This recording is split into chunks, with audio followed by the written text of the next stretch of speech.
Je n'ai pas parlé des serviettes aussi. Les serviettes qui ont fait 5 mois. La brosse à dents, c'est juste 2 mois. Demande à ton voisin, ta brosse à dents, ça fait combien d'années? Amen. Donc il y a une autre instruction ce soir, c'est les serviettes. Il faut s'occuper des serviettes, des brosses à dents et puis les draps qui sont sur le lit. Les draps qui sont sur le lit. Il y a une de mes filles ici qui vend des draps, des jolis draps.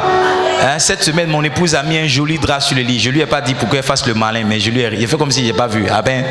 Amen. Il faut changer les draps aussi, il faut changer les serviettes, il faut changer les brosses à dents. Alléluia. C'est tout ça la sanctification. Est-ce que je peux prêcher pour ce soir?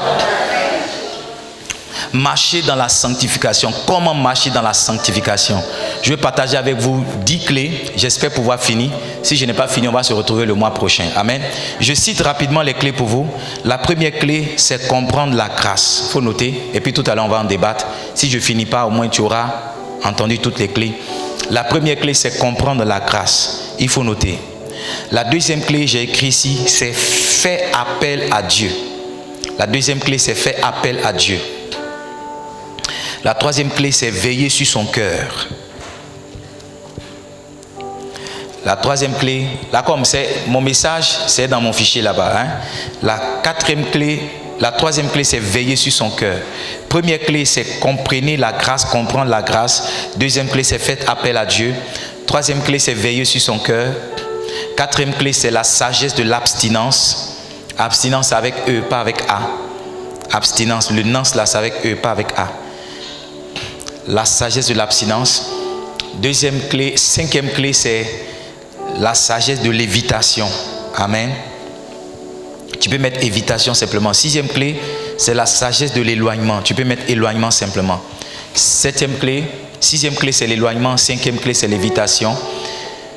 Septième clé, c'est savoir dire non. Septième clé, c'est savoir dire non. Huitième clé, c'est revêtir l'homme nouveau. Neuvième clé, c'est fuir les passions. Fuir les passions et rechercher les valeurs. Fuir les passions et rechercher les valeurs divines. Donc, huitième clé, c'est revêtir l'homme nouveau. Neuvième clé, c'est fuir les passions et rechercher les valeurs divines. Et puis, la dixième clé, c'est s'efforcer. C'est s'efforcer. Je reprends rapidement. La première clé, c'est comprendre la grâce. Deuxième clé, c'est faire appel à Dieu. Troisième clé, c'est veiller sur son cœur. La troisième clé, c'est la sagesse de l'abstinence. La cinquième clé, c'est l'évitation des discours. La sixième clé, c'est l'éloignement de personnes. La septième clé, c'est savoir dire non. La huitième clé, c'est revêtir l'homme nouveau. La neuvième clé, c'est fuir les passions et rechercher les valeurs. La dixième clé, c'est s'efforcer. Alléluia. Alors, c'est quoi se sanctifier? Se sanctifier, c'est se conserver pur. C'est se conserver comment? C'est se conserver pur. Le mot grec qui définit conserver, c'est ekatairo. Ekatairo. Ça veut dire trois choses. Ça veut dire deux choses, pardon. Nettoyer et curer. Ekatairo. Ça veut dire nettoyer, ça veut dire curer. Amen. Vous ne pouvez pas marcher dans la sanctification si vous ne savez pas vous conserver pur. En fait, marcher dans la sanctification, c'est se conserver pur. Je ne sais pas si tu as déjà lavé ton enfant à 17h, tu as mis poudre sur lui. Amen. Tu as déjà fait ça à 17 ans, tu as lavé. Ou bien tu as lavé un enfant à 17h. Qu'est-ce que tu fais? Tu vas le surveiller. Parce qu'à 17h, avec poudre sur lui là, il est capable de retourner dehors, aller jouer billes. Elle est capable de retourner, aller jouer temps passe. Quelqu'un comprend ce que je suis en train de dire? Donc tout le temps quand tu la surveilles, c'est pourquoi? C'est pour la conserver propre. Pour ne pas qu'elle retourne se salir. Pour ne pas qu'elle retourne dans la poussière. Pour ne pas que les vêtements du soir que tu lui as donné de porter, elle puisse encore aller traîner ça dans la boue. Donc c'est ça. Se conserver pur là, c'est ça qui est se sanctifier. Alléluia. Amen. Conserver pur, ça veut dire maintenir en bon état. Donc quand on dit que quelqu'un se sanctifie, ça veut dire qu'il se maintient en bon état.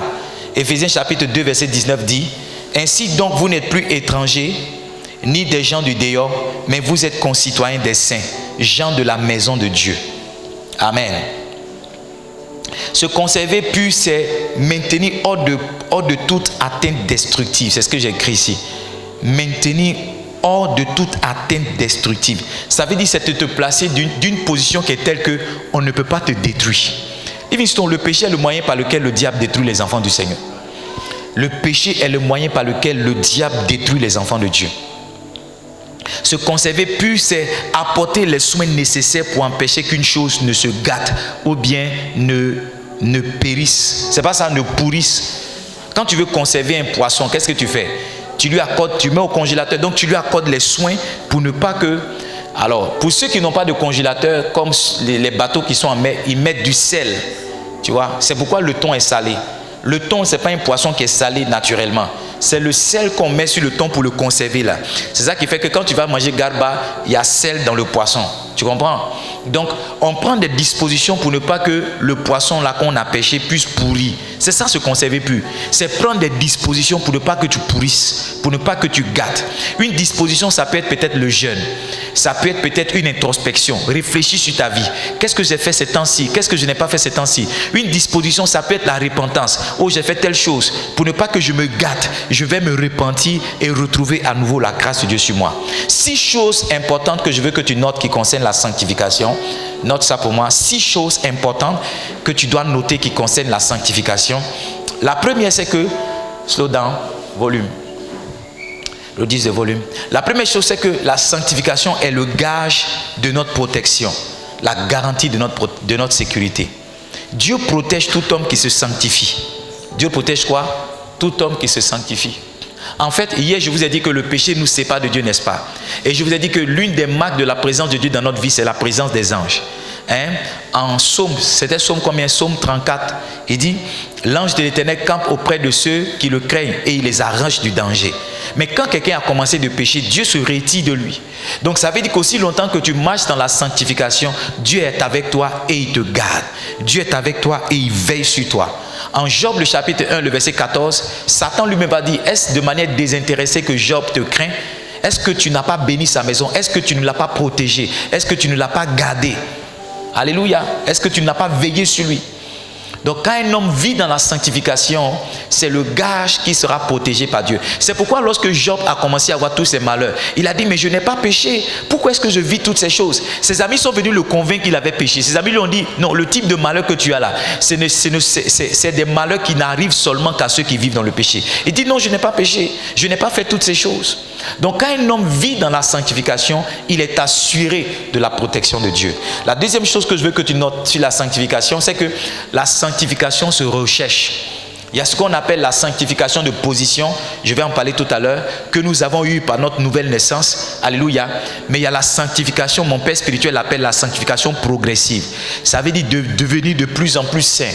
Et quand je parle de saint, ce n'est pas péché ou pas péché, mais je parle de la ressemblance à Christ. Se rapprocher davantage de la version que nous devons être en Christ. Dans le livre d'Éphésiens, le chapitre 4, le verset 11 au verset 13, il parle du perfectionnement. Il dit à la statue parfaite de Christ. Quelqu'un comprend ce que je suis en train de dire? Donc la sanctification se recherche. Ça se désire, ça se recherche. Chaque mois, tu dois rechercher la sanctification. Chaque jour, tu dois rechercher. Hébreux 12, le verset 14 dit, recherchez la paix avec tous et la sanctification sans laquelle nul ne verra Dieu. Sans laquelle nul ne verra Dieu. La sanctification se recherche. La sanctification se fait comment? Se recherche. La sanctification, en troisième point, il faut noter, est la volonté de Dieu. Dieu veut que tu se sanctifies. Dieu ne veut pas que tu vives dans le péché. Dieu ne veut pas que tu aies une vie compliquée, une vie bizarre. En 1 Thessaloniciens 4, verset 3, il dit, ce que Dieu veut, c'est votre sanctification. C'est que vous vous absteniez de l'impudicité. Maman, ce que Dieu veut, c'est ta sanctification. Dieu veut que tu t'abstiennes de l'impudicité. Si tu me demandes quelle est la volonté de Dieu, elle est claire pour toi. Dieu veut que tu vives dans la sanctification. Dieu ne veut pas que tu vives dans le péché. La quatrième chose sur la sanctification que je veux que tu notes, c'est que la sanctification est un appel. C'est comment? Un appel. Un appel. Ça veut dire nous tous, nous devons être sanctifiés. Ce n'est pas un message pour les pasteurs. Quelques-uns disent, c'est le pasteur qui doit se sanctifier. C'est le pasteur. Quand Dieu voulait rencontrer le peuple d'Israël, ce n'est pas Moïse seulement qui s'est sanctifié. Il a demandé à Moïse de sanctifier tout le peuple. Donc la sanctification, ce n'est pas seulement l'affaire des pasteurs, des assistants pasteurs ou bien des bergers. La sanctification, c'est l'affaire de tout le monde. C'est l'affaire de quoi? De tout le monde. 1 Thessaloniciens 4, cette fois-ci le verset 7. le verset 7. Allons-y, 4 versets après. Il dit, Dieu ne nous a pas appelés à l'impureté, mais à la sanctification. Dieu ne t'a pas appelé au péché. Il ne t'a pas appelé à l'impudicité, mon frère. Dieu ne t'a pas appelé à l'impudicité, ma soeur. Dieu t'a appelé à la sanctification. Nous tous, nous avons cet appel d'être sanctifiés.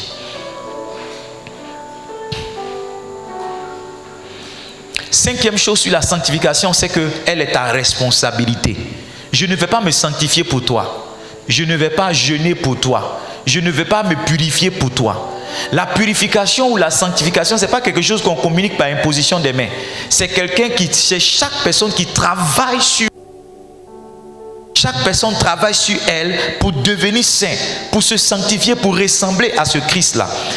2 Corinthiens 7, le verset 1. Tous ceux qui sortent, il faut les empêcher de rentrer. 2 Corinthiens 7, le verset 1.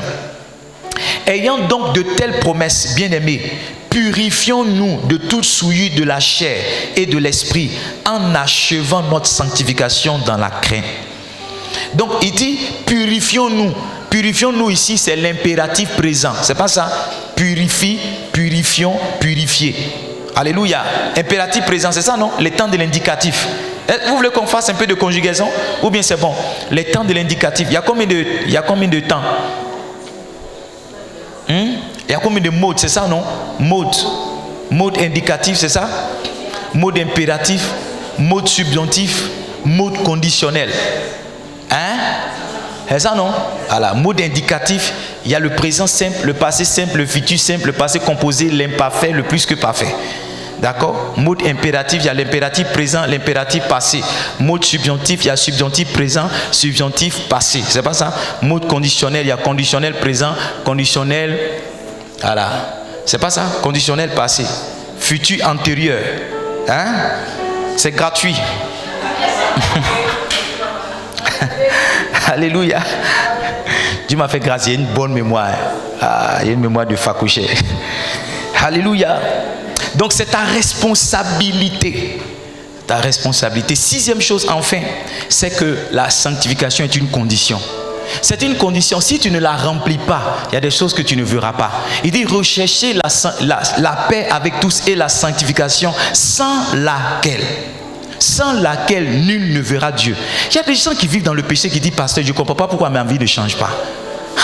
Il y a des gens qui vivent dans le péché, ils ne comprennent pas pourquoi ils ont fait une offrande et puis ils n'ont rien eu. Ils multiplient l'offrande par 10 000. Dieu a dit 100 tubes. Donc 100 fois 10 000, ça me fait combien? Ça me fait 1 million. Tu vis dans le péché, maman. Mon père spirituel dit, tout miracle que tu obtiens lorsque tu vis dans le péché, c'est le diable qui t'a donné. Il ne faut pas te presser de rendre témoignage. Le temps va venir, il va reprendre ça. Amen. Amen. Amen. C'est une condition. En 2 Timothée 2, le verset 21, il dit si quelqu'un, si c'est quoi? Une conjonction de quoi? Coordination. C'est pas ça? Conjonction de coordination. C'est pas ça. Et quand il y a si, quand le verbe dans la... Parce qu'il y a la principale et il y a la subordonnée. C'est pas ça? Il y a la principale, il y a la subordonnée. Donc dans la principale, quand le verbe est au présent, ça veut dire que dans la subordonnée, le verbe doit être à quel temps? Quand le verbe au passé... Vous avez oublié tout ça?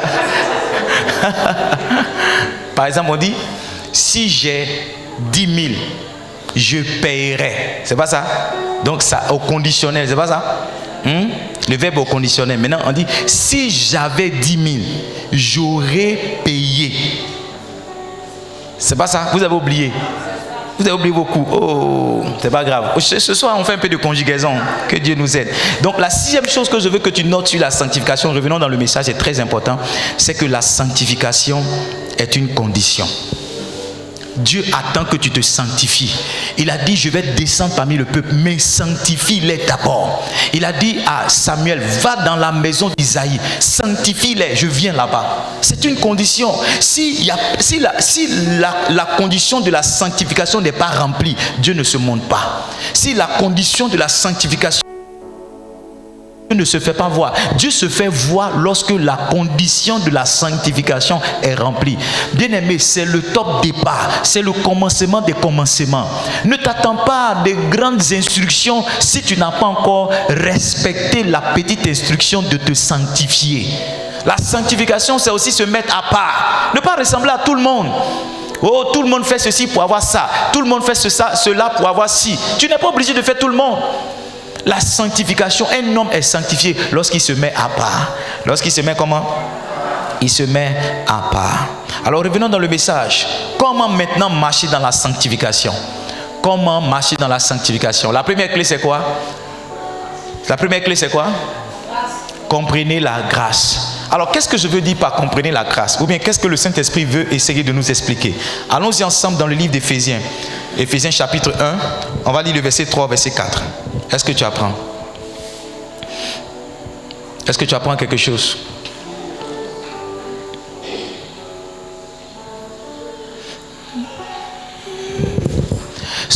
Béni soit Dieu le Père de notre Seigneur Jésus-Christ. Suivez bien. Qui nous a bénis de toutes sortes de bénédictions spirituelles dans les lieux célestes en Christ. Le verset 4. Il dit, en lui, Dieu nous a élus avant la fondation du monde pour que nous soyons comment? Saints et irrépréhensibles devant lui. Donc en Jésus-Christ de Nazareth, nous sommes devenus saints. En donnant ta vie à Jésus-Christ, tu as tué la nature pécheresse que tu as héritée de tes parents, que tes parents ont hérité de leurs parents et que leurs parents ont hérité jusqu'à ce que nous tous on ait hérité ça d'Adam. Quelqu'un comprend ce que je dis? La Bible dit dans le livre de Romains, le chapitre 3, je crois le verset 23, tous ont péché et sont privés de la gloire de Dieu. Donc l'homme est né pécheur, mais par le sacrifice de la croix, nos péchés ont été pardonnés et nous avons été déclarés saints. Tiens-toi debout, dis je suis saint. Dis je suis saint. Dis bien. Dis je suis saint. Parce que tu as donné ta vie à Jésus. Maintenant tu es saint. Tu es sainte, maman. Tu es sanctifié. Le sang de Jésus-Christ t'a lavé de tout péché. Le sang de Jésus-Christ t'a purifié de tout péché. Maintenant tu es une femme sainte. Maintenant tu es un frère saint. Alléluia. Éphésiens le chapitre 2. Je vais lire à partir du verset 12. Assieds-toi. Éphésiens chapitre 2, je lis à partir du verset 12. Souvenez-vous que vous étiez en ce temps-là sans Christ, privés du droit. Si vous voulez comprendre la sotériologie, la doctrine de la Bible qui traite donc du salut, il faut lire beaucoup Colossiens, il faut lire aussi Éphésiens, il faut lire Romains, il faut lire 1 Pierre. Amen. Ce sont des livres vraiment qui parlent bien du salut. Il dit, souvenez-vous que vous étiez aussi hébreux. Souvenez-vous que vous étiez en ces temps-là sans Christ, privés du droit de cité en Israël, étrangers aux alliances de la promesse, sans espérance et sans Dieu dans le monde. Next verse. Mais maintenant, en Jésus-Christ, vous qui étiez jadis éloignés, vous avez été rapprochés par le sang de Christ. Donc nous étions éloignés de Dieu. Pourquoi? Parce que nous avons péché. N'oubliez pas, en Ésaïe chapitre 59, le verset 1 au verset 2 qu'on a lu, il dit ce sont vos péchés qui vous cachent sa face. Ce sont vos péchés qui vous séparent de Dieu. C'est pas ça? Ce sont vos péchés qui l'empêchent. Donc nous avons été éloignés par nos péchés. Mais la Bible dit que par son sang, nous avons été rapprochés de Christ. Donc nous sommes devenus des gens saints. Verset 14. Verset 14. Car il est notre Père, lui qui des deux n'en fait qu'un, et qui a renversé le mur de séparation. Le même mur de séparation qui s'est élevé en Ésaïe 59, verset 1 au verset 2, par nos péchés. La Bible dit que Jésus a renversé cela. L'inimitié, ça veut dire que notre incapacité à rentrer en relation avec Dieu, il a aussi renversé cela. Verset 15. La Bible dit, alors, ayant anéanti par sa chair la loi des ordonnances dans ses prescriptions, afin de créer en lui avec les deux un seul homme nouveau, en établissant la paix. Next verse. On va au verset 19, c'est ça. Et de les réconcilier l'un à l'autre en un seul corps avec Dieu par la croix, en détruisant par elle l'inimitié. Il est venu annoncer la paix à vous qui étiez loin et la paix à ceux qui étaient près. Car par lui nous avons les uns et les autres accès auprès du Père dans un même esprit. N'oubliez pas, en Genèse chapitre 3, nous avons été chassés parce que nous étions en Adam. Donc nous avons été chassés du jardin d'Éden. Maintenant par Jésus-Christ, nous avons été réconciliés. Il dit, ainsi donc, verset 19, ainsi donc vous n'êtes plus des étrangers ni des gens du dehors, mais vous êtes concitoyens des saints. Nous sommes quoi? Concitoyens des saints. Ça veut dire que notre nationalité, c'est la nationalité des saints. Notre ville, c'est la ville des saints. Notre pays, c'est le pays des saints. Donc, comprenez la grâce, parce que ces choses-là, nous n'avons pas payé. La Bible dit que vous êtes sauvés par la grâce. Éphésiens chapitre 2, le verset 8. C'est pourquoi je dis de comprenez c'est par la grâce que nous avons été établis saints. C'est par la grâce que nous avons acquis cette position d'homme et de femme saints. Est-ce que vous comprenez? On n'a rien payé pour ça. On n'a rien payé pour ça. Regarde, tes parents t'ont conseillé. Moi, je me rappelle, mes parents m'ont envoyé une tante. Ils m'ont envoyé beaucoup de personnes pour me parler. Mais je n'ai pas vraiment changé. J'ai changé à partir du moment où Jésus est rentré dans ma vie. Les choses pour lesquelles on m'a chicoté, les choses pour lesquelles on m'a supplié d'abandonner, je les ai naturellement abandonnées simplement lorsque Jésus est venu dans ma vie. Ma vie a changé du jour au lendemain. Je me suis levé un matin, j'ai décidé de me coiffer. J'ai décidé de ne plus porter un type de vêtements. J'ai décidé de ne pas marcher avec un type de compagnie. J'ai décidé de ne pas écouter un type de musique. J'ai décidé simplement parce que Jésus est venu dans ma vie. Alléluia. Avant, je cherchais la force par moi-même d'abandonner certaines choses. Je n'y arrivais pas. Mais quand Jésus est venu, la force pour les abandonner sont venues naturellement. Aucun homme ne se sanctifie simplement par sa sagesse. C'est pourquoi je dis de comprendre la grâce. Aucun homme n'arrive à la sanctification par sa sagesse, par ses efforts. Aucun homme n'arrive à se sanctifier parce qu'il est trop intelligent, parce qu'il est trop sage, parce qu'il est trop simple, parce qu'il est trop bon. Non! Nous avons en nous la nature pécheresse. Et cette nature-là a été ôtée le jour où nous avons reçu Jésus-Christ dans nos cœurs comme Seigneur et Sauveur. Ceci est l'œuvre de la grâce. Tiens-toi debout encore, dis je suis saint. Tiens-toi debout, dis je suis saint. En 2 Corinthiens chapitre 5, le verset 17, il dit si quelqu'un est en Christ, il est une nouvelle créature. Les choses anciennes sont passées. Il dit voici toutes choses sont devenues nouvelles. Quand quelqu'un accepte Jésus dans sa vie, il est une nouvelle créature. Il n'est plus le gars qu'on connaissait. Il n'est plus la gola qu'on connaissait qui faisait les 1400 coups. Il est devenu quelqu'un de nouveau. Il est devenu une nouvelle personne. La Bible dit que les choses anciennes sont passées. Dieu maintenant l'introduit dans les choses nouvelles qui sont des choses saintes. C'est pourquoi lorsqu'on ne voit pas de transformation quand Jésus est rentré dans ta vie, laisse-nous douter un peu de ta conversion. Parce que la conversion, c'est un changement. Quand on convertit l'eau en liquide, l'eau en solide, ça devient de la glace, ça change de forme. Donc tu ne vois plus l'eau, le liquide qui coule, mais tu vois une masse solide de quelque chose. C'est pourquoi lorsque tu n'as pas changé, excuse-nous, laisse-nous remettre en cause ta conversion, parce que la conversion c'est un changement. La conversion, c'est pas crier sur tous les toits Jésus, Jésus, Jésus. La conversion, c'est un changement. Quelqu'un qui t'a vu avant doit pouvoir dire lui là, je sais comment il était.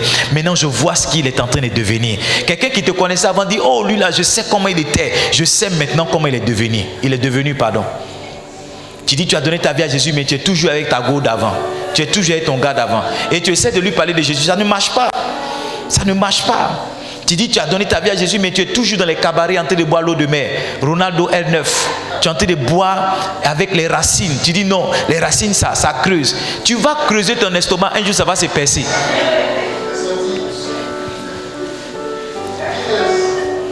Deuxième clé, faites appel à Dieu. Pour vous sanctifier, comprenez la grâce. Livingstone, je vous ai dit qu'il y a une formule que j'appelle la formule du succès. Quelqu'un connaît la formule du succès, c'est quoi? La grâce plus l'attitude plus les compétences ou les capacités. Ou la grâce, si vous voulez, plus le subconscient. Bon, quand je dis les croyances plus les actions. Donc, dans cette première partie que j'appelle la partie de la grâce, c'est la partie où Dieu vient vous aider. Parce que si Dieu ne vous a pas aidé dans ce que vous faites, vous ne pourrez jamais réussir. La Bible dit en Psaume le chapitre 127, je crois les 2 premiers versets, il dit si ce n'est l'Éternel qui bâtit, tous ceux qui bâtissent travaillent en vain. Si ce n'est l'Éternel qui garde, tous ceux qui gardent en vain. Pour que quelque chose réussisse, il faut que Dieu ait son doigt dedans. Il faut que Dieu ait sa main dedans. Ecclésiaste chapitre 9 verset 11, il dit j'ai encore vu sous le soleil que la course n'est pas aux agiles, la guerre n'est pas aux vaillants, le pain n'est pas aux sages, la richesse n'est pas aux intelligents, mais tout dépend pour eux des temps et des circonstances. Et en Daniel le chapitre 2, le verset 20 au verset 21, il nous fait comprendre que c'est Dieu qui est maître des temps et des circonstances. Ça veut dire qu'il ne suffit pas d'être agile pour réussir. Tu dois avoir Dieu avec toi. Il ne suffit pas d'être sage pour pouvoir manger. Tu dois avoir Dieu avec toi. Il ne suffit pas d'être intelligent pour avoir l'argent. Tu dois avoir Dieu avec toi. Donc tout ce que vous faites dans lequel vous avez soustrait Dieu, ça ne peut pas avancer. Tout ce que vous faites dans lequel vous n'avez pas impliqué Dieu, ça ne peut pas marcher. Tout ce que vous faites dans lequel vous n'avez pas mis Dieu dedans, ça ne peut pas marcher. Donc il faut impliquer Dieu. Et Dieu s'est déjà impliqué par le sacrifice de la croix. Deuxième clé, faites appel à Dieu. Faites appel à Dieu comment? Par la prière. Quelquefois, tu te sens faible devant certaines situations. Je vous ai raconté cette histoire de cette sœur qui cherchait du travail depuis des mois et des années qui n'avait pas de travail. Et puis un jour, elle est tombée sur une opportunité de travailler. Et le monsieur qui devait l'engager a dit qu'il veut coucher avec elle d'abord. Elle était embêtée parce que devant elle, il y avait ses réalités, il y avait ses factures, il y avait les difficultés. Mais de l'autre côté, elle devait pécher ce qu'elle ne voulait pas faire. Arrivé un moment, elle a accepté. Et quand ils sont allés à l'hôtel, le monsieur se prélassait dans le lit comme tous les loups ravisseurs qui veulent dévorer une proie. Il imaginait le film qu'il allait tourner et tout. Il se prélassait comme un prédateur. Et la dame a dit, pardon, excuse-moi, je vais rentrer dans la douche. Quand elle est partie, au lieu de se laver, elle a commencé à prier. Elle a dit, Seigneur, regarde, c'est parce que je suis coincé, sinon de tout mon cœur je ne veux pas.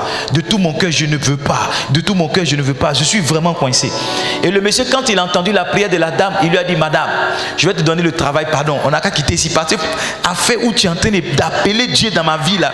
Je suis un pécheur, mais pas à ce point là. Je connais un peu Dieu. Et rien ne s'est passé. Tu vois, elle a appelé Dieu. Livingstone, il y a certaines situations devant lesquelles tu dois appeler Dieu. Ne te joue pas, non. Ça fait 15 ans, nous on est dans l'église. Ça fait 18 ans, on est dans une situation qui vient, tu sens que tu es en train de faiblir. Mets-toi, je nous dis, Seigneur, j'ai besoin de ton aide. En tant que pasteur, par moment, tu peux vouloir tomber dans la haine. Parce que quelqu'un en qui tu as placé ta confiance t'a trahi. Et tu sens que ton cœur, tu vas à genoux, tu dis, Seigneur, aide-moi. Là où je suis en train de partir, je suis en train de devenir faible, aide-moi. Je suis mis à genoux dans la chambre et j'ai dit, Seigneur, s'il te plaît, empêche-moi de maudire cette femme. Soutiens mon cœur pour ne pas que je parle d'elle en mal. Que chaque fois que je devrais prendre la parole pour parler d'elle, que je ne parle d'elle qu'en bien. Tu dois faire appel à Dieu. Si tu as soustrait Dieu de l'équation, Livingstone, tu seras saint pour quelque temps. Après, tu vas chuter. Romains chapitre 7, lisons le verset 15 au verset 19. I don't know if I'm preaching here. Romains chapitre 7, pardon. On va lire le verset 15 au verset 19. Il dit, car je ne sais pas ce que je fais. C'est l'apôtre Paul qui parle. Maintenant regarde, il dit, je ne fais point ce que je veux et je fais ce que je hais. Il dit, je ne sais pas ce que je fais. Livingstone, il peut t'arriver que tu ne saches pas ce que tu fais. Il peut t'arriver comme Paul que tu ne fasses point ce que tu veux. Ça veut dire que ce que tu veux, c'est d'être pur. Ce que tu veux, c'est d'être saint. Mais il peut t'arriver que tu fasses ce que tu ne veux pas. Il peut t'arriver si Dieu ne vient pas t'aider. Verset 16. Il dit, or, si je fais ce que je ne veux pas, je reconnais par là que la loi est bonne. Verset 17. Et maintenant, ce n'est plus moi qui le fais, mais c'est le péché qui habite en moi. Écoutez-moi bien, nous sommes saints. Ce qui est saint en nous, c'est notre esprit qui a été sauvé. Alléluia. Mais aussi longtemps que nous sommes dans cette chair-là, on va continuer d'aimer Garba. Aimer Garba, là, c'est la chair. Quelqu'un comprend ce que je suis en train de dire? Oui, aimer Garba, c'est la chair. Il y a des choses que ta chair va continuer d'aimer. C'est pourquoi si tu ne fais pas appel à Dieu, Livingstone, ta chair va te mener quelque part. Ta chair va te mener quelque part qui va te détruire. Fais appel à Dieu. Appelle Dieu quand ça ne va pas. Appelle Dieu quand tu te sens faible. Jésus-Christ a prié en Luc le chapitre 22. Tout à l'heure, je vous ai donné la référence. Il a dit, Seigneur, si tu peux éloigner cette coupe de moi, non pas ma volonté, mais ta volonté. Le monsieur était sur le point de rétrograder. Il était sur le point d'abandonner la mission. Il a fait appel au Seigneur. Et la Bible dit que Dieu lui a envoyé un ange pour le fortifier. Quelquefois, tu as besoin de force devant certains péchés. Il y a certaines propositions qui viennent vers toi. Si tu n'as pas la force, tu vas tomber.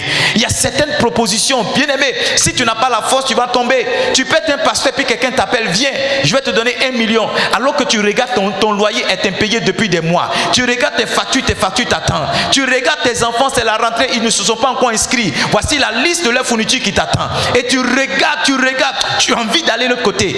Mais si tu ne fais pas appel à Dieu, tu vas tomber. Tu vas tomber. Beaucoup de personnes veulent affronter certaines situations elles-mêmes. Un garçon devant qui tu es faible, il te donne rendez-vous, tu t'en vas. Prie, Seigneur, où je vais, ne me laisse pas être séduit. Ne me laisse pas tomber dans la faiblesse. Ne me laisse pas tomber dans les propositions indécentes. Ne me laisse pas disparaître. Ne laisse pas mon ministère. Donne-moi la force afin que je résiste. Donne-moi la force afin que je vous ai parlé de ce gynéco-là qui a dit chaque fois qu'il voit une femme, il dit ça fait quelque chose. Mais il y a une force qu'il a, qui l'aide à ne pas sauter sur les femmes déjà. Les hommes qui sont ici, accompagnez vos femmes. Ah. Nous, on a fini pour nous. Amen. Je suis seul au milieu des femmes. Là, elles sont venues voir le gynéco. Je ne sais pas si moi aussi je suis venu voir. Je suis là et ma femme. Amen. Oh. Ah. Accompagné. Tu ne sais même pas ce qui se passe. Il y a des hommes là. Ça, c'est une parenthèse. Ils ne savent rien. Ils ne savent rien. Dans l'argent seulement. Tu as pris cané. Il ne peut même pas aider sa femme même. Il ne sait rien. C'est rien. Il y a une chose que Dieu m'a rappelé. Vous savez,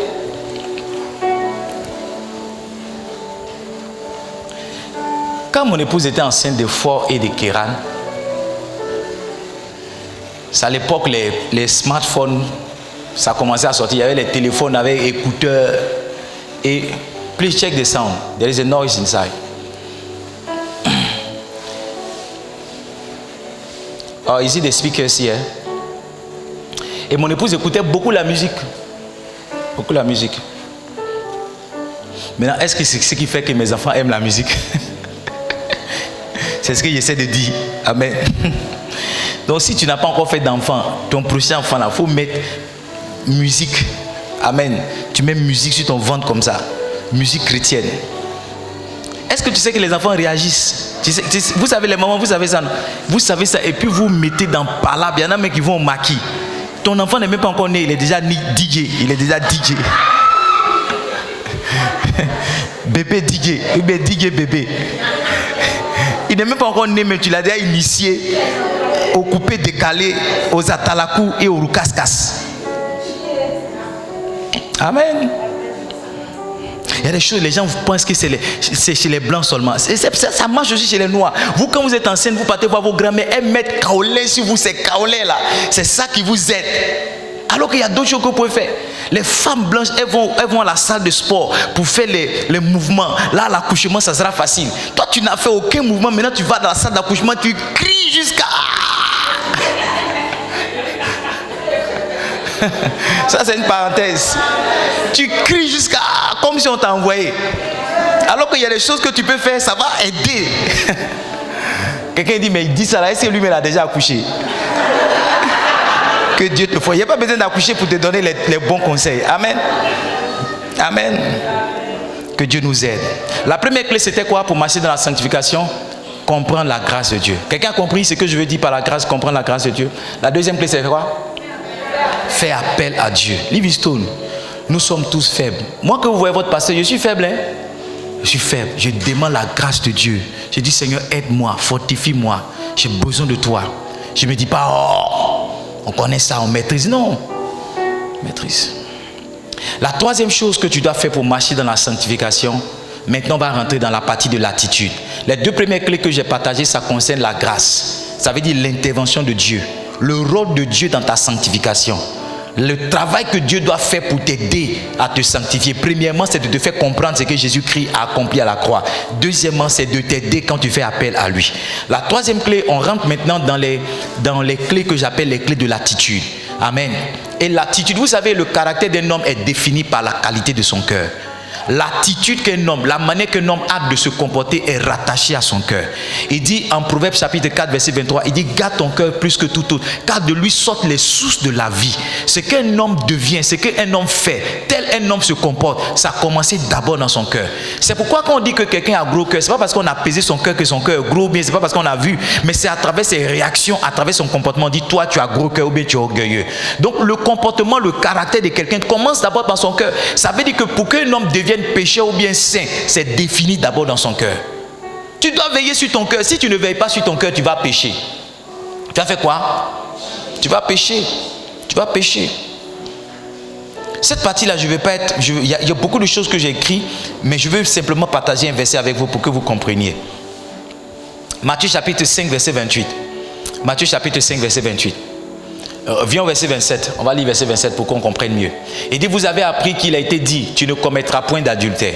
Donc l'adultère, c'est lorsqu'un homme marié va avec une femme mariée ou bien une femme. En tout cas, c'est avoir des relations sexuelles en dehors de son couple. C'est ça l'adultère. Amen. Même la masturbation, c'est de l'adultère. Amen. Amen. Il dit, vous avez appris qu'il a été dit, tu ne commettras point d'adultère. Verset 28. Il dit, mais moi je vous dis que quiconque regarde une femme pour la convoiter a déjà commis un adultère avec elle dans son cœur. Pour Jésus-Christ, l'adultère, ce n'est pas quand tu réserves à l'hôtel et que tu te prélasses comme ce monsieur qui voulait abuser de cette femme parce qu'il avait du travail pour elle. L'adultère, c'est lorsque tu regardes une femme, lorsqu'elle te dépasse, que tu te retournes, tu vois ses fesses, tu dis, ça c'est les choses que j'aime là, comme mon ami là. Il dit, c'est ma faiblesse qui est là. Tu comprends? Quand tu dis ça là, pour Dieu, tu as déjà commis l'adultère. Tu vois, il suffit qu'on vous laisse il suffit qu'on vous laisse ensemble, quelque chose va se passer. Il y a certaines personnes qui ne vont plus loin, qui ne vont pas loin parce qu'elles n'ont pas l'argent. Tu vois quelque chose et puis tu ne bouges pas. C'est parce que tu n'as pas l'argent pour partir. Ou bien c'est parce que tu n'es pas dans la position. Mais en réalité, ton cœur a déjà validé ça. Ton cœur, tu as déjà déshabillé la soeur, ton cœur a déjà tout géré. Et Jésus dit, tu as déjà commis l'adultère. Parce que si cela est né dans ton cœur, ça veut dire que physiquement ça peut arriver. Livingstone, c'est la clé véritable pour vivre dans la sanctification. Tu dois veiller sur ton cœur. Qu'est-ce qui rentre dans ton cœur? À quoi tu penses? Hébreux chapitre 12, verset 15. Donne-moi ça. Hébreux chapitre 12, verset 15. À quoi tu penses? Le péché commence dans le cœur. Il dit, veillez à ce que nul ne se prive de la grâce et qu'aucune racine d'amertume poussant des rejetants ne produisent du trouble et que plusieurs en soient infectés. Il est en train de dire, fais attention à ce qui est dans ton cœur. Fais attention aux émotions que tu as. Écoutez-moi bien, c'est la jalousie qui a amené Caïn à devenir un meurtrier. Caïn est devenu quelqu'un qui tue son frère parce qu'il a commencé à ressentir certaines choses dans son cœur. Le vol comment? Écoutez Livingstone, il n'y a personne qui est surpris par le péché. Tout péché est planifié. Il n'y a pas quelqu'un qui va se retrouver à l'hôtel pour dire non, il a mis beurre dans mes yeux, je ne sais pas pourquoi je me retrouve là. Ou bien il n'y a pas quelqu'un qui va aller en boîte de nuit pour dire non, je ne savais pas que je partais en boîte de nuit. Non, ça a commencé d'abord dans ton cœur. C'est quand ton cœur a compris, quand ton cœur a accepté, quand ton cœur a validé que maintenant ton corps s'en va. Maintenant, si tu veilles sur ton cœur, que tu empêches ton cœur de recevoir un certain nombre de choses, ça veut dire que tu vas empêcher aussi ton corps de faire un certain nombre de choses. Allons-y ensemble, s'il vous plaît, dans le livre des Actes des Apôtres, Actes chapitre 8. Je vais lire avec vous le verset 18. Et puis, verset 18, on va avancer. 4 éléments sur lesquels tu dois travailler pour avoir une bonne position dans ton cœur. 4 éléments sur lesquels tu dois travailler pour avoir une bonne position de cœur. Lorsque Simon vit que le Saint-Esprit était donné par l'imposition des mains des apôtres, il leur offrit de l'argent. La première chose sur laquelle tu dois travailler, c'est quoi? C'est les émotions. La version, demande le verset 23. Le verset 23. Il dit, car je vois que tu es dans un fiel amer et dans les liens de l'iniquité. La version Semeur dit, car ce que je vois de toi, tu es rempli d'amertume et de méchanceté. Tu es captif du mal. Ce que Simon a fait, c'est d'abord parce que son cœur était rempli d'amertume. Livingstone, c'est ce de quoi vous êtes rempli qui vous conduit. Si vous êtes rempli d'amertume, si vous êtes rempli de méchanceté, vous allez faire des choses mauvaises. C'est pourquoi il dit, je ne sais pas ce que je fais. Parce qu'il y a comme une force sur lui qui le contrôle. Il y a comme une force en lui qui le contrôle. Ce qui a pris possession de ton cœur, c'est ce qui va te diriger. Si c'est Jésus qui a pris possession de ton cœur, c'est Jésus qui va te diriger. Mais si c'est le monde qui a pris possession de ton cœur, c'est le monde qui va te diriger. Première chose, faut travailler sur les émotions, les sentiments qui sont dans ton cœur. Faut vider certains sentiments. Faut te libérer de certains sentiments. Dans la nuit d'hier à aujourd'hui, j'étais un peu en colère. J'étais un peu en colère parce que je sentais une injustice quelque part. Et quand je conduisais Daily Bread ce matin et que je lisais 2 Timothée 2, le Seigneur m'a parlé. Quelque part, il a dit que l'homme de Dieu ne doit pas avoir de querelles. Il doit être condescendant. Je ne sais pas si vous avez entendu. Et quand j'ai vu ça, j'ai commencé à sourire. Et le Seigneur m'a dit, tu vois, tu ne dois pas chercher à avoir raison. Tu dois juste éviter les querelles. Vas-y, évite simplement les querelles. Et quand j'ai entendu cette parole-là, la colère qui était en moi est partie. Et il y a une paix qui est rentrée dans mon cœur. Parce que la même colère là m'aurait envoyé à insulter quelqu'un. La même colère là m'aurait envoyé à parler mal à quelqu'un. Et puis quelqu'un va répondre à l'injure ou bien il va répondre au mal parlage. Et puis ça va devenir parlable. Vous allez apprendre que le pasteur a lancé coup de pied, il a lancé coup de poing. Mais comment c'est arrivé qu'un pasteur se bat? Un pasteur se bat parce que déjà il y avait des émotions dans son cœur. N'as-tu pas réalisé que lorsque tu es en colère, tu fais des choses que tu regrettes plus tard? N'as-tu pas remarqué que lorsque tu es en colère, tu fais des choses, après tu te demandes pourquoi est-ce que tu as fait? Parce qu'il y a comme s'il y a quelqu'un qui t'a contrôlé. C'est pourquoi la Bible dit faites attention. La Bible dit même quand vous êtes en colère, ne péchez pas.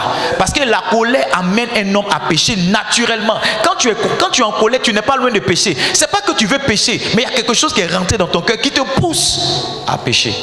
La deuxième chose sur laquelle tu dois veiller, c'est les intentions de ton cœur. Tu dois toujours t'assurer que ton cœur est pur. Tu peux prendre une offrande avec une mauvaise intention. C'est une bonne chose de prendre une offrande, mais avec quelle intention tu prends l'offrande? Tu prends l'offrande parce que ta facture n'est pas encore payée.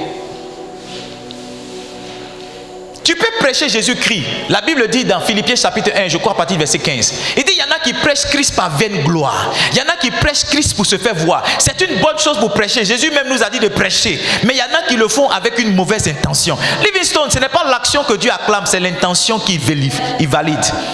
Si vous faites une bonne action avec une mauvaise intention, c'est une mauvaise action pour Dieu.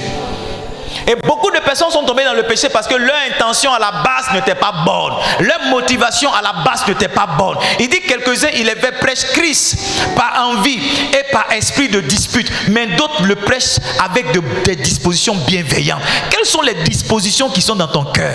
Tu veux te marier, c'est pourquoi? Est-ce que tu veux te marier pour insulter tes amis au quartier? Tu veux avoir une voiture pour mettre la poussière sur les gens?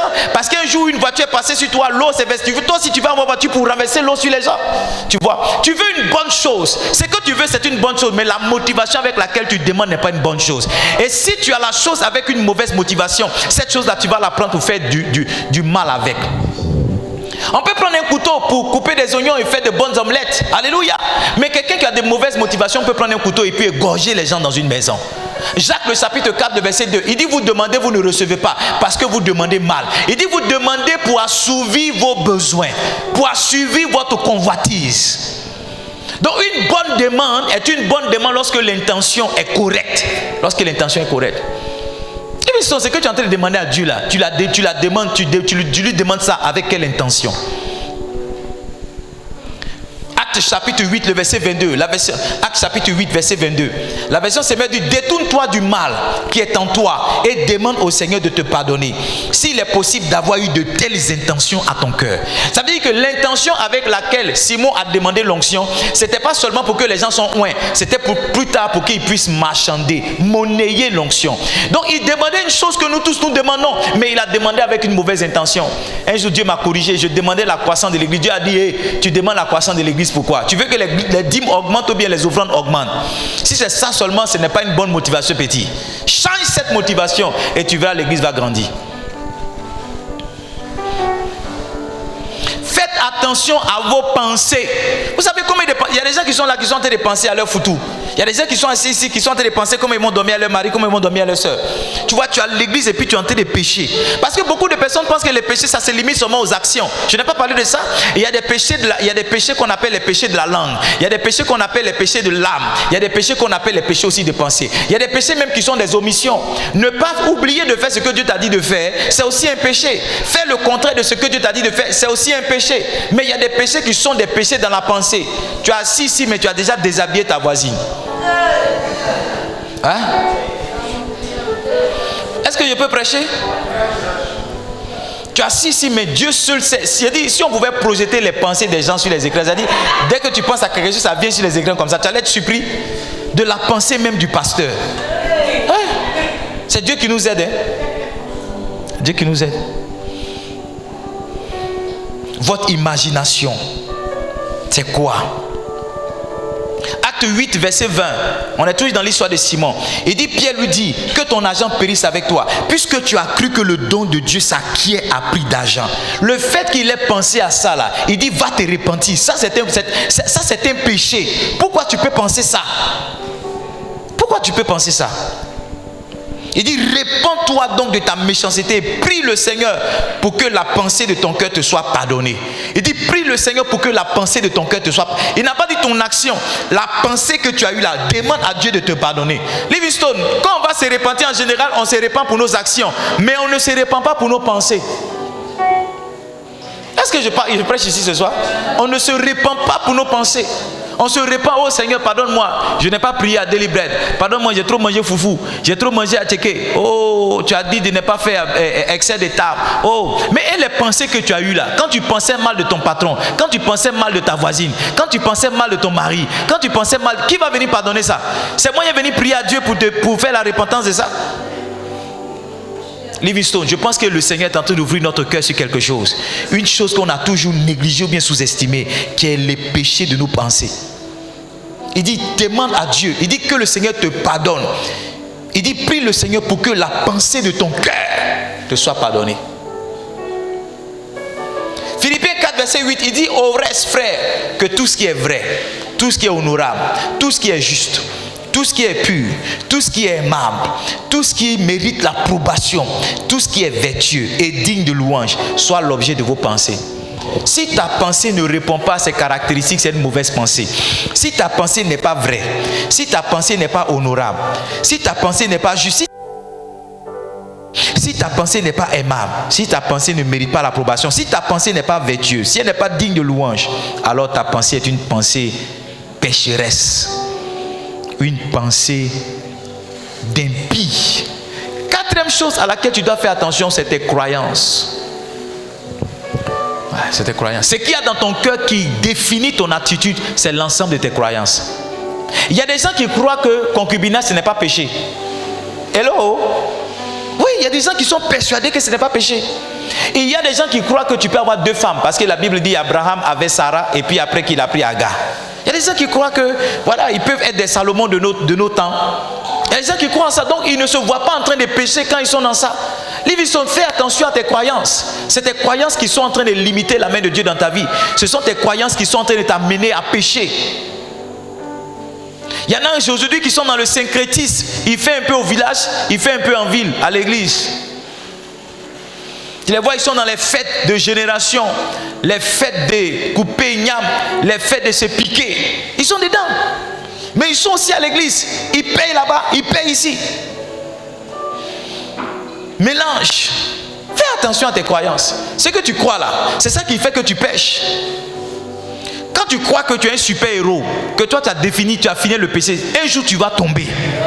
Mais si tu continues de croire que tu as toujours besoin de la force de Dieu, tu as toujours besoin de faire attention, Dieu va te préserver. Mais si tu te dis, oh moi j'ai fini les femmes, oh moi les femmes, non, les femmes ne peuvent pas me faire tomber. Ou bien moi l'argent, non, l'argent c'est quoi? L'argent, si tu continues de penser ça, tu continues de croire ça, ça peut te faire tomber un jour. Ça peut te créer problème un jour. Ça peut te créer un problème. Fais attention à tes croyances. La première clé c'était quoi? Comprendre la grâce. La deuxième clé c'était quoi? Hein? Faire appel à Dieu par la prière. La troisième clé c'était quoi? Hein? Veiller sur son cœur. Et j'ai dit 4 choses sur lesquelles il faut veiller. La première chose c'est quoi? C'est quoi? Les émotions. La deuxième chose c'est quoi? Les intentions. La troisième chose c'est quoi? Les pensées. La quatrième chose c'est quoi? Vos croyances. Quatrième clé pour vivre dans la sanctification. On va s'arrêter là. La sagesse de l'abstinence. La sagesse de quoi? C'est quoi s'abstiner? L'abstinence, c'est le fait de se retenir. C'est le fait de freiner ses envies. L'abstinence, c'est le fait de se contenir. Écris ça. Abstinence, c'est se retenir. Freiner ses envies, c'est se contenir. C'est comment? Te contenir. Acte chapitre 15, verset 20. Acte chapitre 15, verset 20. Acte 15, verset 20. Can we have it? Nous sommes en direct. Le direct, c'est bon? Il dit, mais qu'on leur écrive de s'abstenir des souillures, des idoles, de l'impudicité, des animaux étouffés et du sang. l'abstinence, c'est l'un des premiers conseils que l'apôtre Paul, le conclave de Jérusalem, a donné à l'apôtre Paul, à tous ceux qui étaient venus dans le conclave, pour dire, quand les gens vont naître de nouveau ce qu'il faut leur dire spécialement, c'est l'abstinence. Ça veut dire que quand quelqu'un vient à Christ, l'une des premières choses qu'on doit lui enseigner, c'est s'abstenir. Et j'ai dit, l'abstinence, c'est quoi? 3 choses. Se retenir, freiner ses envies, se contenir. Alléluia. Alors, plus précisément, qu'est-ce que ça veut dire? Première chose, ça veut dire s'interdire de faire quelque chose. S'interdire de faire quelque chose. Moi, je m'interdis de faire des affaires avec les membres de l'église. Amen. Je m'interdis. Je peux te dire, oh mon fils, il faut investir dans ça. Mais toi et moi, on va mettre l'argent ensemble pour dire, on va créer une société de production d'habits. Je ne fais pas ça. C'est une interdiction pour moi. C'est une interdiction pour moi. Je me suis interdit d'être dans une forme d'intimité, de familiarité avec une femme, seule, sans ma femme. Mais c'est une interdiction pour moi. Je ne fais pas ça. Tu ne peux pas venir me voir pour dire non, pasteur, on partage les terrains cadeau, il faut venir, il faut faire dire à tes gens, ils n'ont qu'à souscrire. Je ne fais pas. Je ne fais pas ça. Je me suis interdit. Quel que soit ce que tu vas me promettre, je ne fais pas. Je ne fais pas. Quelqu'un m'a dit, j'ai parlé de ça ce matin, marketing de réseau. Oh pasteur, on va te mettre dans marketing. Comme tu as des gens ici, il faut les dire, ils vont payer 80 000. Voici ce que tu vas recevoir. Et puis tu vois l'argent. Il faut sortir l'ordinateur, tu vois l'argent, c'est rapide comme ça. Oh, j'ai fait ça avant-hier. Je fais rentrer 5 personnes, regarde ce que j'ai déjà. À l'époque de 2600 d'offrandes, quelqu'un est venu me faire cette proposition. Et puis la personne dit, tu n'as pas besoin de te fatiguer, moi-même j'ai payé pour toi. Il y a quelqu'un même qui ne m'avait jamais soutenu dans mon ministère, qui m'a envoyé 50 000 chauds, juste pour ça. Il dit, non, je t'ai envoyé ça pour te dire que ça marche. Il faut goûter l'argent là d'abord. J'ai bien bouffé. Mais je ne suis pas venu vous dire, je ne suis pas venu dire à quelqu'un ici, il y a marketing ici, ou bien il n'y a pas marketing ici. Parce que je me suis interdit. Je m'abstiens de faire ça. Je ne fais pas. Maintenant, toi, qu'est-ce que tu t'es interdit? Tu ne fais pas. Toi, tu vas où le vent t'envoie, tu t'envoies où le vent te va. Toi, tu es tout terrain. Matin, quand tu te relèves, tu dis position. Le train qui t'a pris là, c'est là-bas, il t'envoie. Une fois, j'étais dans le cas avec quelqu'un, et puis la personne disait, elle dit, je m'ennuie, je m'en vais à Dabou. J'ai dit, sacrilège. Elle s'en va à Dabou simplement parce qu'elle s'ennuie. Qu'est-ce que tu t'es interdit? Par exemple, moi, je ne vais pas dans une activité qui ne va pas me rapporter directement. Quand je dis rapporter, ce n'est pas l'argent, mais qui ne va pas apporter quelque chose à ma vie ou bien à mon ministère. Ou bien une activité dans laquelle je ne sème pas. C'est-à-dire, par exemple, je peux être à tes funérailles. Parce que quand je dis tes funérailles, ce n'est pas toi, hein, peut-être un membre de ta famille. Tu comprends, non? Quand je suis dans les funérailles, c'est une sémence pour moi. Je vais pour te montrer. Mais me lever comme ça pour dire non, allons se promener. J'ai dit comme ça, je me lève, je vais me promener. Je me lève comme ça, mais pour rien comme ça. Non, je ne fais pas ça. Si je m'en vais quelque part, c'est que je vais faire quelque chose qui a une répercussion sur ma famille, sur ma vie, sur mon ministère, quelque chose. Je ne me lève pas comme ça. Donc pour que tu me fasses sortir de ma maison, il faut que ça soit intéressant pour moi. Sinon, je ne me lève pas comme ça pour dire non, on s'en va là, on s'en va se promener. Il y a des gens qui se lèvent comme ça, qui se promènent, viennent en saut des palmes ici. Ils s'en vont à Bastos. Des Bastos, ils se retrouvent à la grande série. De la grande série, ils se retrouvent à Surveillance. 22h, le trouve là-bas. Il est en train de jouer à Wallet quelque part la nuit. Il est en train de jouer à Wallet. Il est en train de parler de politique. Ballon de Côte d'Ivoire. Frère, tu dois t'interdire certaines choses. Je m'interdis de dormir jusqu'à une certaine heure. Amen. Il dit, tout m'est permis, mais tout n'est pas utile. Tout m'est permis, mais je ne me laisserai asservir par quoi que ce soit. Je ne permettrai à rien d'avoir le contrôle sur moi. L'argent est bon, mais l'argent qu'on a jusqu'à perdre sa dignité et mélanger sa réputation, je ne veux pas de cet argent. L'argent qu'on a en amenant ses enfants dans la souffrance, je ne veux pas de cet argent. L'argent qu'on a en abusant des gens, je ne veux pas de cet argent. Donc j'ai des limites même dans ma quête et dans ma richesse des ressources financières. Toi, quelles sont tes limites? Tu n'as aucune limite. Tu n'as aucune limite. No limit. Ils sont venus te hier pour go. No limit. Everywhere you go, no limit. No limit. Livingstone, tu dois avoir une limite. Il y a des choses que tu dois t'interdire. Amen.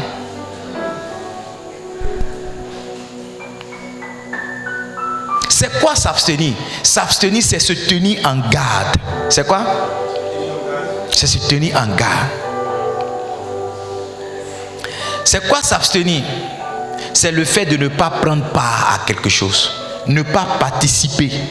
Hein? Dans les élections, on parle de abstention. Le taux d'abstention, ça veut dire que les gens qui ne sont pas allés voter, et ils disent qu'ils ne votent pas. Toi, tu votes. Peu importe, tu votes. Souvent, mais tu votes tous les, tous les candidats. Tu fais bulletin nul. Amen. Donc, quand on dit tu t'abstiens, ça veut dire que tu décides de ne pas participer à quelque chose. Tout le monde est prostitué, mais tu décides de ne pas participer à la prostitution. Tout le monde insulte son père spirituel, mais tu décides de ne pas insulter ton père. Moi, j'ai une limite. Tu ne vas jamais me voir sur Facebook en train d'insulter un pasteur. Hein? Jamais.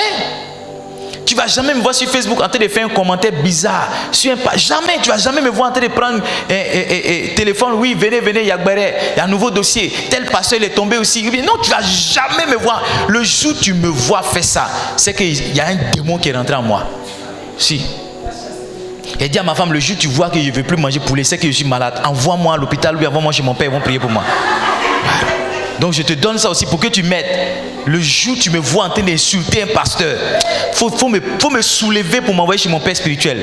Dis papa, aide notre pasteur. Il ne faut pas le laisser comme ça. Le jour où tu vois que je ne veux plus manger poulet aussi, c'est que vraiment il y a des problèmes. Prends-moi, envoie-moi là-bas. Ils vont prier pour moi. Parce que poulet c'est le premier choix. Amen. Poulet à loco, premier choix. Je mange ça d'abord avant de manger autre chose. Amen. Amen. Donc s'abstenir là, c'est décider de ne pas participer. Maman, tu n'es pas obligé de faire tout ce que tes copines font. Tu n'es pas obligé de faire tout ce que tes amis sont des voleurs. Tu n'es pas obligé d'être un voleur. Tes copines sont les prostituées, les vraies prostituées. Les vraies prostituées, elles ne sont pas dans la rue. Hein? Les vraies prostituées sont dans WhatsApp. Oh, tu dis quoi? Coco bébé, tu es où? Coco bébé, tu es où? C'est la rentrée, hein? Oui, c'est la rentrée, passe à la maison. Et puis tu vas te donner. C'est-à-dire pour la rentrée, tu vas passer le temps à lui. Et puis tu reviens avec l'argent de la rentrée. Toi, tu penses que c'est quoi? Tu allais te vendre. Il dit, c'est ceux qui sont dans la rue là, c'est parce que leur nom est gâté, sinon les vrais diantras. Elles sont sapées dans rouge, elles se promènent, tu les... Oh. Est-ce que je peux prêcher? Moi, je vous dis tout. Si moi, je ne vous parle pas, c'est que je ne suis pas un bon pasteur. J'ai lu dans la Bible et depuis ces temps-ci là, je sens la pression que vraiment le travail d'un pasteur, c'est d'enseigner la vérité. Si je suis ici que je vous dis des choses pour vous faire rire, pour vous cajoler, je ne suis pas en train de travailler. Dieu va me demander des comptes pour ça. Tu vas me demander des comptes pour ça. Tu n'es pas obligé de faire comme tout le monde. Moi, je connais des gens dans le ministère qui fabriquent des prophéties. Je les connais. Un ami m'a dit une fois, il dit un jour, il a menti. Et puis ça a pris. Et puis il me dit non, souvent même quand tu mens, même Dieu te fortifie. Je dis ça, c'est quel mouvement ça? C'est quel mouvement? C'est pas partout où je prêche et puis quand je finis, je donne enveloppe aux gens. Le jour où tu me vois en train de prendre l'offrande, c'est que Dieu m'a dit de prendre. Sinon, je peux venir prêcher, transpirer. Dieu m'a rien dit, je prends, mais si tu m'as donné 2000, je m'en vais. C'est pas toujours je viens, non, voici comme ceci. C'est pas toujours. C'est pas parce que tout le monde fait que tu vas le faire. Tu dois t'interdire des choses. Tu dois dire ça là, moi aide-moi, je ne participe pas. Moi ceci, je ne fais pas ça. Ça là, moi tu ne vas pas voir mon pied dedans. Tu dois le dire. C'est parce que tu n'as pas dit fortement que souvent tes copines viennent te faire certaines propositions. Moi, demander à mes frères, il y a des choses qu'ils ne peuvent pas me proposer. La semaine dernière, ils ont mis une réunion à 10 heures, réunion de famille. Ils ne se sont même pas trompés même pour dire non, ils vont dire à Edmond de venir même. Parce qu'ils savent que dimanche, ils ne peuvent pas m'avoir. Ils vont m'avoir où? J'ai dit, moi, dimanche, c'est mon jour de travail. De toute façon, vous partez au travail lundi, là. Dimanche, c'est mon jour de travail. Donc, ne m'associez pas à quelque chose d'autre dimanche. Faites, mais je ne suis pas dedans. Donc, ils ne se trompent pas parce qu'ils connaissent ma position. Je ne prends pas part aux œuvres infructueuses des ténèbres. Peut-être dimanche, tu vas à la plage, que Dieu te fortifie. Je ne sais pas, mais ça, dans quel esprit, même dimanche, je dois aller à la plage. Va lundi, il n'y a personne. Tu vas avoir la mer pour toi seul. Va m'a dit, il n'y a personne. À cette ville, il n'y a personne, m'a dit. Tu vas avoir la mer pour toi seul. Oui, tout le site là, la piscine, tu seras seul dedans. Moi, je vous donne mon secret. Toi, tu veux forcément aller samedi. Les gens meurent là-bas, il y a un embouteillage. Je ne sais pas pourquoi tu te fatigues.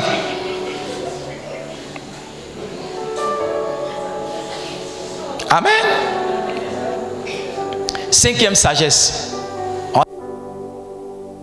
Cinquième sagesse, c'est d'éviter l'évitation de certains discours. Frère, tu veux vivre dans la sanctification, il y a des gens que tu ne dois pas écouter. Hein? Il y a des gens là, tu ne dois même pas te tromper même pour dire, hey, parle-moi, parle-moi. Un garçon qui est fan de toi, quand il vient, tu sais. Allô? Les TAP, sa manière de te dire bonjour, ça, tu sais. Mais tu veux l'amener à te dire ce qui est dans son cœur. Il y a des garçons, si tu les laisses parler. Est-ce que tu connais les charmeurs? Garçon, quand il veut être mauvais, il va les prendre poème d'un livre, il va mettre son nom dessus. Tous les jours, il va t'envoyer bébé, bébé, bébé, il va t'envoyer.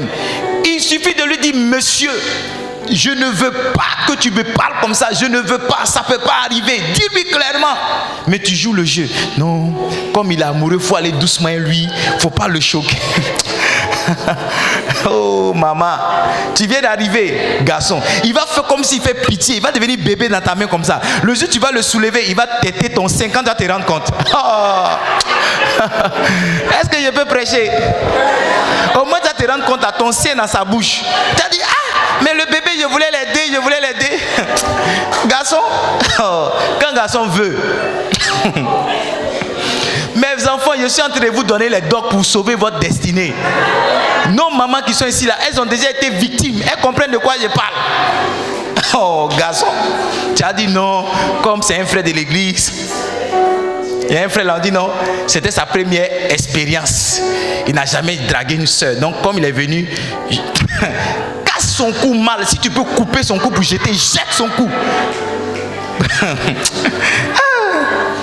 Livingstone, il y a des gens, tu ne dois pas les laisser te parler. Même excusez-moi, mais il y a certaines personnes qui se font passer pour des pasteurs. Tu ne dois pas les laisser parler. Hein. Tu l'as laissé parler. Au moins tu vas te rendre compte, tu es en caleçon, il a pris tous tes habits, il est parti. Il y a des choses que tu dois éviter. Souvent, on se dit non, je peux avoir le contrôle sur ça. Je peux avoir le contrôle sur ça. Je peux avoir le contrôle sur ça. Livingstone, il y a des choses là, tu vois et puis tu dis non, je prends une autre route. Il y a des chemins, tu vois, tu dis non, je préfère éviter ce chemin-là. Toi, tu dis tu ne veux pas boire, mais tu vas t'asseoir au maquis pour boire coca. Tu dis non, j'ai arrêté de boire, maintenant je ne bois plus l'alcool. Mais je vais aller m'asseoir. Alors que tu as oublié qu'il y a un son que tu aimes. Il y a un son, ton son fétiche. Le son là, quand on met, tu dis qui a mis ce son là encore?